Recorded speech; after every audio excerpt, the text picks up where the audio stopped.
I know what that's for barbecue. So we got some tomatoes in the greenhouse and I harvested them. So I've got about 1.5 pounds of tomatoes. I've got 3 onions. I'm going to use 4 cloves of garlic.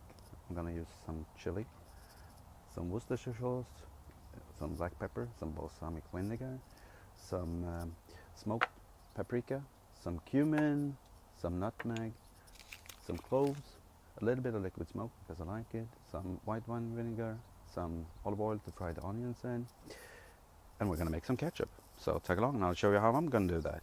Okay, just to clean up the work area, what I did was I measured out the spices. So I've got 2 tablespoons of smoked paprika, hot smoked paprika actually.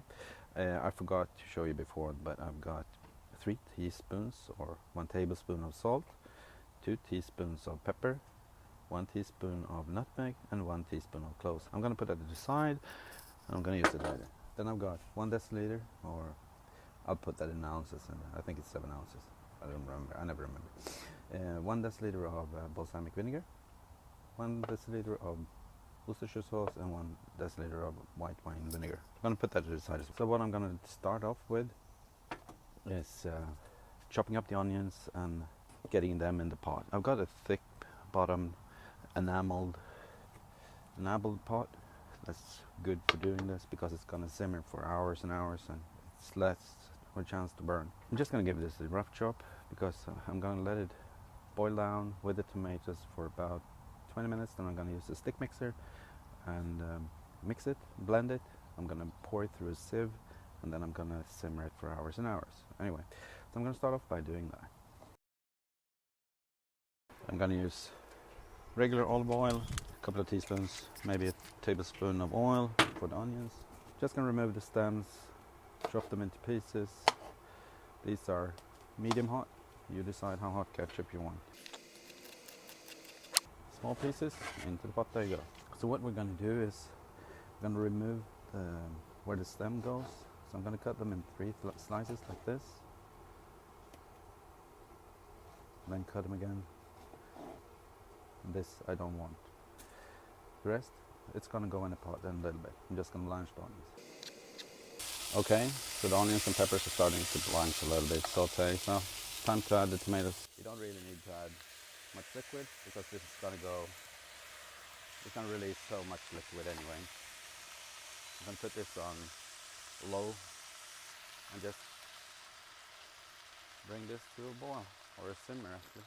And there we go, and the cherry tomatoes, I'm just going to add them in there. We're also going to add the garlic. We're going to press them in there. 4 cloves. And then we're going to add our seasonings and the liquids.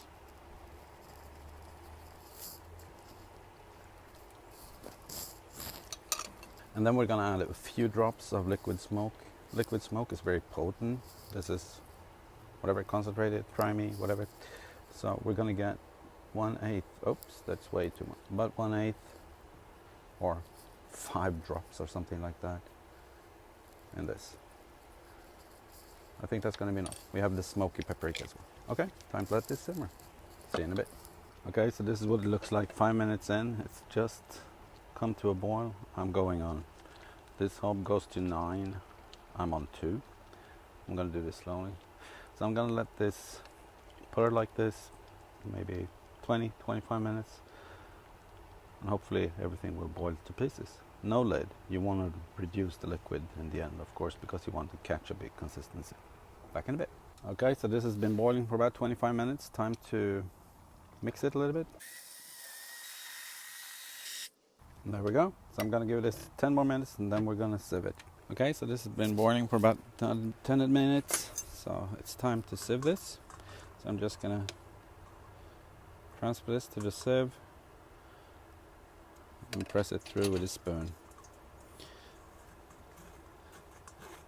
Getting all the liquids through there, but none of the skin and seeds. Okay, let's do this. So I cleaned out the pot and then we have all the liquid.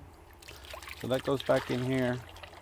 And now it's going to simmer on the lowest possible heat for, I don't know, 1, maybe 2 hours. I'll let you know in the end how long it took.